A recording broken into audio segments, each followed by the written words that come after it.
Í þessum hluta ætlum við að skoða skilgreiningar. Hver munurinn á kyni og svokallaðri kynvitund?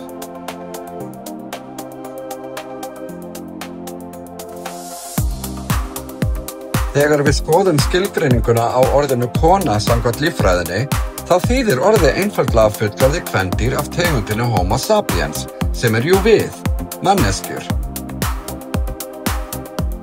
En þegar við skoðum orðið frá sjónarhorni kynjafræðinnar og hinsegin kenninga, þá hefur orðinu verið kippt úr sambandi og þýðir í raun ekkert, því nú getur hver sem skilgreint sig sem kona út frá tilfinningum og ranghugmyndum. Konur börðust lengi fyrir jafnrétti ásamt ákveðnum kynbundnum réttindum vegna líffræðilegrar stöðu sinnar. Sérstaklega kemur að friðhelgi frá körlum í viðkvæmum aðstæðum eins og til dæmis í búningsklefum, á sjúkrahúsum og í íþróttum og fleira.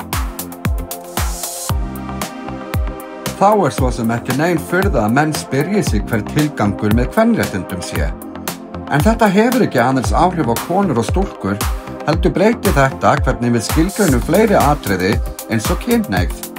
Hvaða þýðir að vera gagnkynhneigður og eða samkynhneigður. Og já, jafnvel tvíkynhneigður líka.